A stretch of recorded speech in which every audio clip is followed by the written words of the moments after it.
चलिए question start करते हैं। अब यहाँ पे हम बात करेंगे आपका, ठीक है।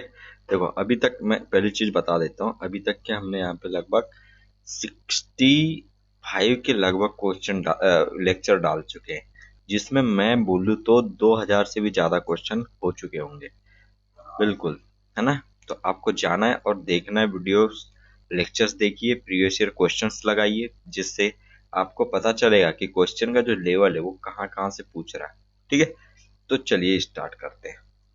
चलिए यहाँ पे आप चेक कीजिए, सबसे पहले क्वेश्चन नंबर यहाँ पे 77 देखिए क्या बोल रहा है। 176 तक के अपन ने कंप्लीट पिछले लेक्चर में कर चुके हैं। अभी हमारा तमिलनाडु तमिलनाडु का ये चल रहा है टेस्ट पेपर, ठीक है। तो आप हमने यहाँ पे वेरियस स्टेट के पीएससीज के क्वेश्चन कंप्लीट कर चुके हैं, आपको जाके चेक करना है। 177 की बात करो, क्या बोल रहा है। According to Kennedy the silt carrying capacity of a channel varies with velocity raised power, ठीक है। इसमें क्या हो जाएगा आपका, सिंपली देखो इसमें क्या हो जाएगा answer.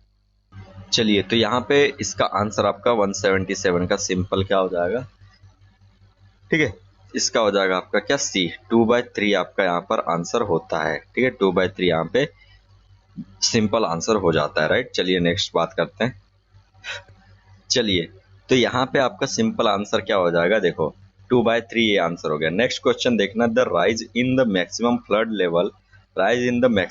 Level of the river upstream of the weir due to its construction, ठीक है, टर्म्ड एस, इसको बोला जाता है एफ्लक्स, ठीक है, इसको एफ्लक्स बोला जाता है। चलिए नेक्स्ट क्वेश्चन चलते हैं, आगे चलते हैं, ठीक है।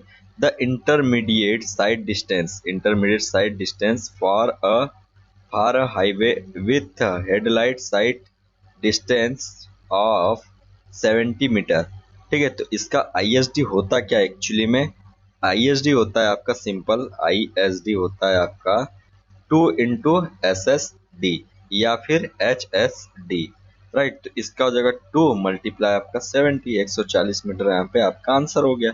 नेक्स्ट क्वेश्चन की तरफ हम आगे बढ़ते हैं।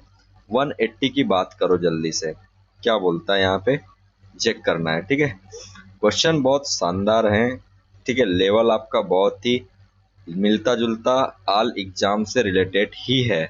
इसके बाद में हम ईएससी वाले क्वेश्चंस की बात करेंगे, जिसका तो लेवल बहुत ही सही रहेगा।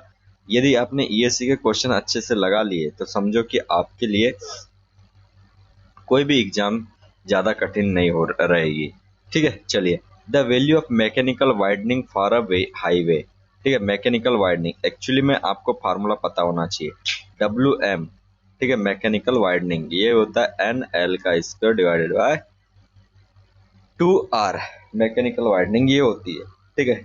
अब इसमें आपको चेक करना है क्या क्या चीज बोल के रखा है, ठीक है। Mechanical widening for a highway 7 metre wide, ठीक है, on a horizontal curve with radius of 50 metre, ठीक है, using wheel base length 10 metre is, ठीक है। आपको यहाँ से बताना क्या है, देखो यहाँ से आपको सिंपली बताना है मैकेनिकल वाइडनिंग। तो मैकेनिकल वाइडनिंग बताने के लिए आपको करना क्या पड़ेगा, ठीक है। एन की वैल्यू यहाँ पर क्या हो जाएगी, क्योंकि देखो एन होता है नंबर ऑफ लेंस, तो नंबर ऑफ लेंस आपको दे के रखा है कितना, 2 लेन, है ना।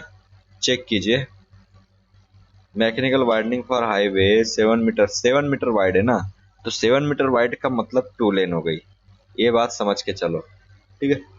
2 लेन आपकी यहाँ पे विड्थ हो गई, ठीक है। चलिए तो सिंपल है, आपको हर चीज देखे रखा है, बस आपको पुट कर देना है।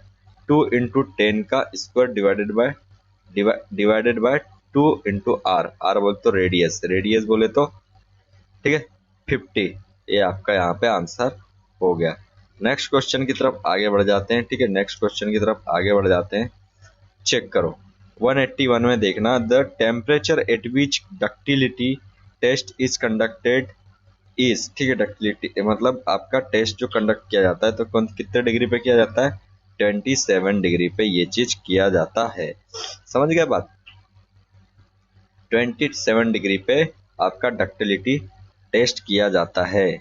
चलिए नेक्स्ट क्वेश्चन में देखो, ट्रैक सर्किटिंग इंडिकेट्स, जो ट्रैक आपकी सर्किट होती है, सर्किटिंग इंडिकेट्स द, किस चीज को इंडिकेट्स करता है, presence of train on track, ठीक है, डीरेलमेंट ऑफ ट्रेन्स, स्पेसिंग बिटवीन। तो ये सिंपल है, इसका आंसर आपका क्या हो जाएगा, ठीक है, 182 का आंसर हो जाएगा आपका ए, ठीक है, presence of train on the track. यदि रेल सर्किटिंग हो गया, एक तरीके से ट्रेन ट्रैक सर्किटिंग की बात की जा रही है, तो समझो कि जो ट्रेन है वो ट्रैक पे प्रेजेंट है, ठीक है। चलो नेक्स्ट क्वेश्चन में चेक कीजिए, crushing speed of aircraft, crushing speed, sorry cruising, crushing नहीं, क्रूजिंग, एक तरीके से cruising speed of a aircraft, इसका मतलब क्या होगा, ठीक है। इसका मतलब सिंपल है, ठीक है, इसका मतलब होता है आपका कि speed speed of aircraft with respect to ground, ठीक है, विथ रिस्पेक्ट टू ग्राउंड, इसका मतलब ये होता है, ठीक है, क्रूसिंग, ठीक है, क्रूजिंग स्पीड ऑफ एयरक्राफ्ट, ठीक है। तो इसका मतलब क्या हो जाएगा कि speed of aircraft with respect to ground, ये चीज। नेक्स्ट क्वेश्चन में आपका चेक कीजिए क्या बोल रहा है, which system which system help which system help the engine driver to observe visual signal and in case of his failure to do so to reduce automatically speed and bring the train to stop, ठीक है। तो इसका आपका क्या हो जाएगा option, ठीक है, इसका सिंपल ऑप्शन हो जाएगा आपका आंसर, तो ये वाले इसमें आपका हो जाएगा बी वाला ऑप्शन, ठीक है। इसका एटीसी यहाँ पे काम करता है, ठीक है। एटीसी का मतलब होता है एयर ट्रैफिक कंट्रोल, ठीक है। This the control of air traffic which ensure safe convenient and economic movement of an aircraft, ठीक है, economic movement of an aircraft from one airport to another, ठीक है, ये चीज होता है, ठीक है। The control of air traffic which ensure safe convenient and economic movement of an aircraft from one airport to other, ATC याद रखना, एयर ट्रैफिक कंट्रोल, ठीक है, ये चीज। चलिए आगे बात करते हैं, नेक्स्ट क्वेश्चन यहाँ पे चेक करो क्या बोल रहा है, which of the following is semi natural harbour, semi natural harbour यहाँ पे कौन सा है, सेमी नेचुरल, राइट, मुंबई वाला, कैंडला वाला, या फिर चेन्नई वाला, या विशाखापट्टनम वाला, ठीक है। तो ये हो जाएगा आपका 185 का, यहाँ पे सिंपली मुंबई वाला, राइट, मुंबई वाला जो है आपका एक सेमी नेचुरल हार्बर है, सेमी नेचुरल हार्बर होता है, ठीक है।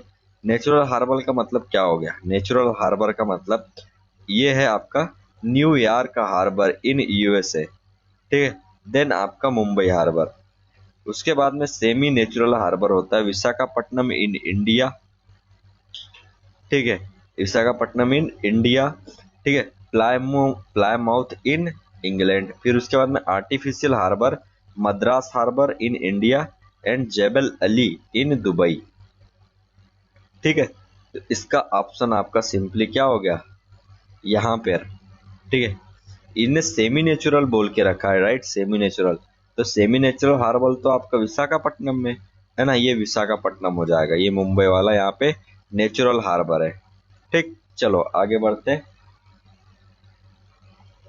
नेक्स्ट क्वेश्चन देखते हैं, the main function of a flash plate is, ठीक है, the main function of fish plate is, जो फिश प्लेट होती है इसका मेन फंक्शन क्या होता है, ठीक है, इसको थोड़ा सा ध्यान देना है, to join the two rails together to maintain the gauge distance,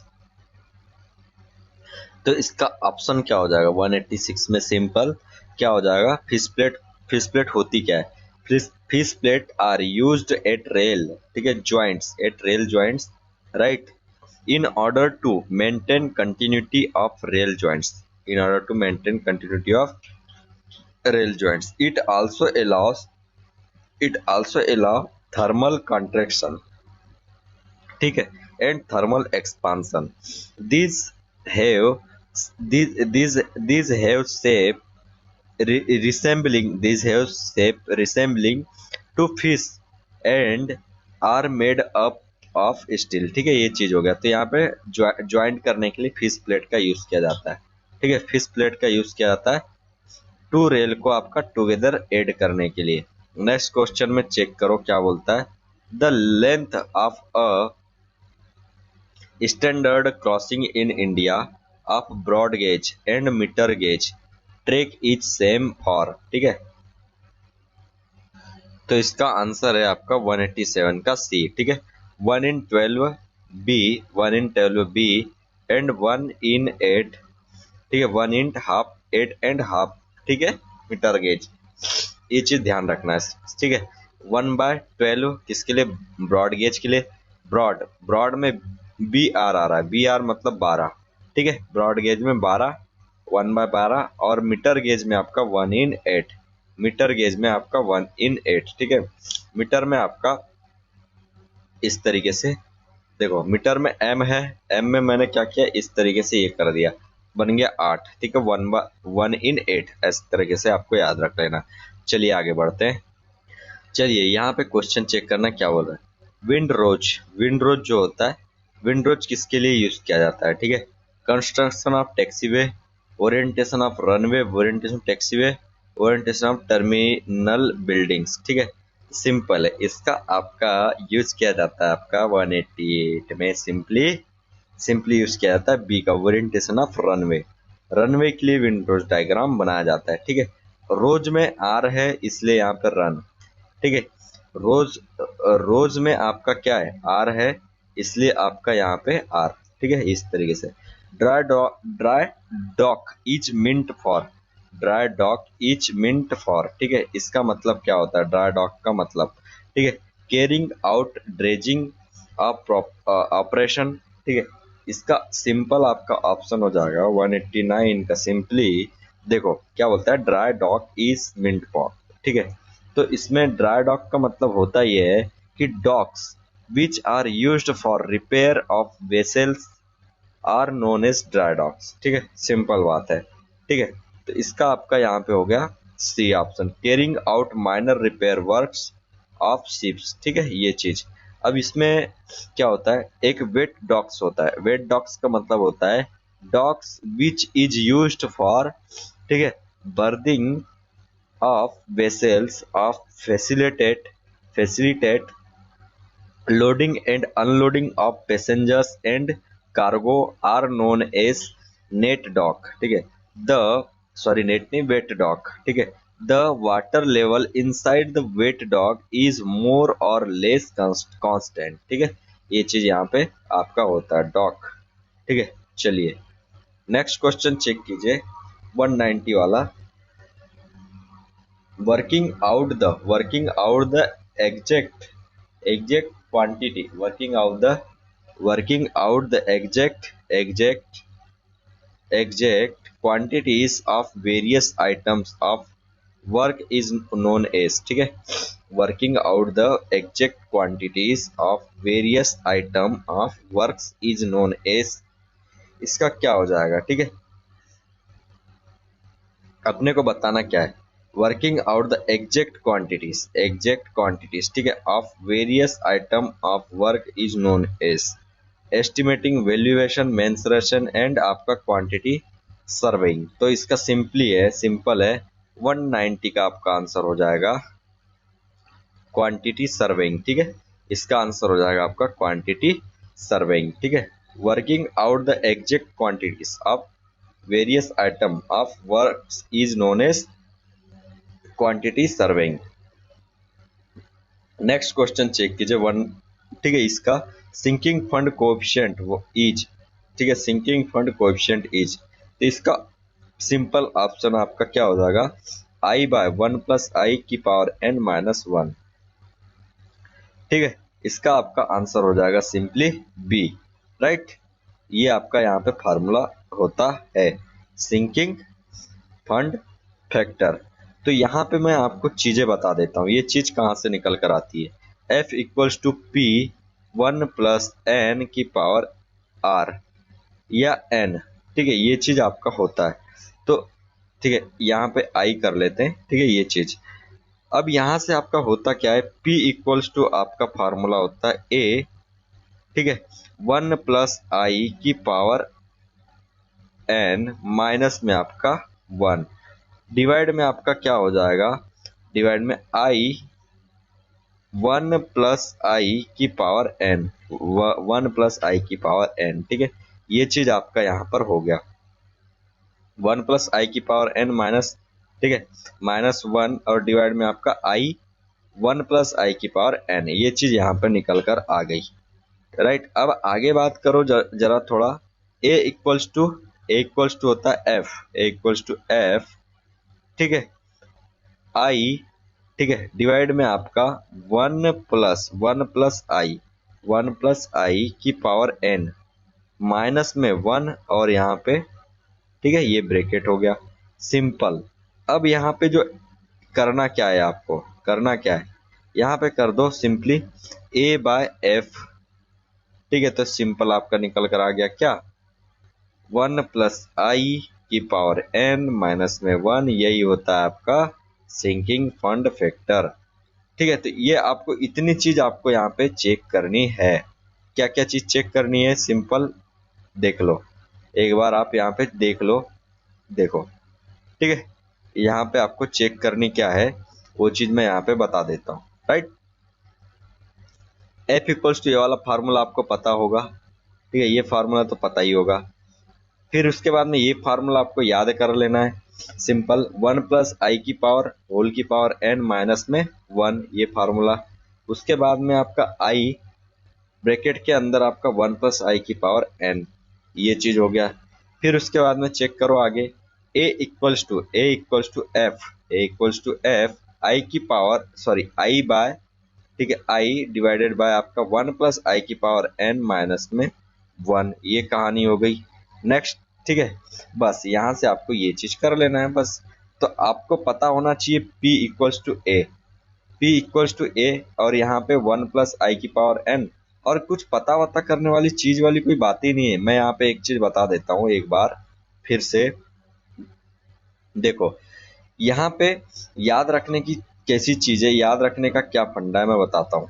ठीक है, आपने क्या किया, P इक्वल्स टू ए कर दिया, अब यहाँ पे देखो, यहाँ पे 1 प्लस आई इतना तो कर सकते हो यार, इतना तो कर सकते हो कि पावर n कर सकते हो।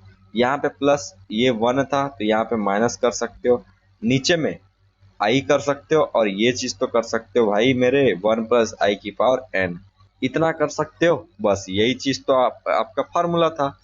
अब दूसरी चीज पे आओ, अब यहाँ पे a बराबर लिखना है। तो a बराबर लिखने के लिए आपको करना क्या पड़ेगा, सिंपल एंड वेरी सिंपल। तो a बराबर होता है आपका f, ठीक है, आपका यहाँ पर हो जाएगा simply i divided by 1 plus i की पावर n माइनस 1, ये हो गया। यहाँ पर ये वाली कहानी बन गई मेरे भाई, बनी कि नहीं बनी। ठीक है, सिंपली ये कहानी आपकी यहाँ पर बन गई।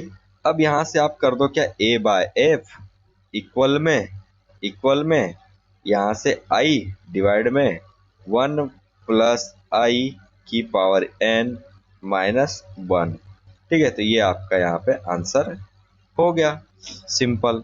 चलिए, तो ये थी बात अपनी, आगे बढ़ जाते हैं जल्दी से, इसको मैं हटा देता हूँ। अब तो याद रहेगा यार, अब तो मैंने अच्छे से बता दिया आपको। चलिए देखते हैं नेक्स्ट वाला। यहाँ पे क्वेश्चन चेक कीजिए, the total cost of the project depends much on, ठीक है, टोटल कॉस्ट ऑफ प्रोजेक्ट किस पे डिपेंड्स करती है, area of the building, specification of material, specification of labour, specification of both material and labour. ठीक है, तो सिंपल है आपका 192 का यहाँ पे आंसर हो जाएगा, सिंपल क्या आपका दोनों पे। ठीक है, डी मतलब दोनों पे आपका डिपेंड, सिंपल सी बात है यार, ये हर चीज डिपेंड करती है भैया। ठीक है, नेक्स्ट क्वेश्चन चेक करो क्या बोलता है, if cost control is neglected in construction management, it will result in, it will result in, ठीक है। इसमें क्या हो जाएगा, if cost control is neglected, if cost control is neglected in construction management it will result in, इसका answer कैसे निकालोगे, simple. तो इसका आंसर आपका सिंपली सी हो जाएगा, right. reduced profit margin to the contractor, ठीक है, to the contractor, right. reduce profit margin to the contractor, right. ये चीज यहां पर हो जाएगा, reduced profit margins to the contractor, ठीक है, ये चीज यहां पे हो जाएगी। समझ गए बात को। चलिए आगे बात कर लेते हैं। bar charts are suitable only for, bar charts are suitable only for, किसके लिए सुटेबल होता है bar chart, medium project, minor project, major project and huge project, ठीक है। तो बार चार्ट आपका सुटेबल होता है सिंपली किसके बारे में, ए, ठीक है, माइनर प्रोजेक्ट के लिए बार चार्ट का यूज किया जाता है, राइट। समझ गए बात को, ठीक है। Bar charts do not show interdependencies between activities and therefore are suitable for man। एक बात समझ में आ गई ना, ये एक्टिविटीज के बीच में इंटरडिपेंडेंसी को शो नहीं करता है, ठीक है, इसीलिए इसको यूज नहीं किया जाता, एक इसका डिफेक्ट होता है, राइट। अब यहाँ पे चेक करो, अ डमी एक्टिविटी, ठीक है, डमी एक्टिविटी का मतलब क्या हो गया, has no bearing on the network and can appear anywhere, ठीक है, can appear anywhere, has only head event but no tail event, has tail event but no head, neither requires any time nor any resources। तो option number D ही आपका answer है, ठीक है। चलो तो ये आपका सिंपल ये था, उसके बाद में चलते आगे। अब यहाँ पे आपको बताना है कि इन चीजों का सही मतलब वो बताना है, एक्टिविटी होती क्या है, एक्टिविटी क्या होती है, इवेंट क्या होता है, डमी क्या होता है एंड फ्लोट क्या होता है, ठीक है। डमी में मतलब क्या हो गया, ठीक है, डमी का मतलब होता है रिसोर्स, इसका आंसर देखना है आपका रिसोर्स लेस एलिमेंट। डमी एक चीज एक तरीके से क्या हो जाता है, रिसोर्स लेस एलिमेंट। तो यहाँ पे सी का 1 मुझे समझ में आ रहा है, तो ठीक है, सी का यहाँ पे 1, राइट, सी का 1, यहाँ पे बी का 4 दो ऑप्शन तो वैसे ही आपको समझ में आ रहे हैं, ठीक है। अब देखना है ए का दूसरा चेक करो, ए का दूसरा एक्टिविटी का दूसरा रिसोर्स कंज्यूमिंग एलिमेंट, बात तो सही लग रही है, ठीक है, तो आपका दूसरा भी हो जाएगा, ठीक है। अब मैं बात कर लेता हूँ डी का तीसरा, देखो फ्लोट का तीसरा, फ्लोट का स्पेयर टाइम, ठीक है, तो इसका ऑप्शन आपका क्या हो जाएगा, सिंपल, ठीक है, इसका ऑप्शन हो जाएगा सी, बिल्कुल राइट, ठीक है। फ्लोट होता है आपका स्पेयर टाइम, ठीक है। चलो नेक्स्ट क्वेश्चन आगे बढ़ जाते हैं जल्दी तरीके से। In time cost optimisation using CPM method right for network, using CPM method for network analysis crashing of activities along critical path is done starting with activity having starting, ठीक है, देखो activities along critical path is done starting with activity having, ठीक है। इसका आपका answer क्या हो जाएगा, सिंपल है तो, राइट। तो इसका सिंपल ऑप्शन हो जाएगा क्या, सी, लिस्ट कॉस्ट स्लोप, ठीक है, लिस्ट कॉस्ट स्लोप, ठीक है। नेक्स्ट क्वेश्चन देख लो, द पेटी case limit is not exceed, बड़ा छोटा क्वेश्चन, बड़ा अच्छा क्वेश्चन, ठीक है, ये हो जाएगा आपका सिंपल यहाँ पे सी, ठीक है।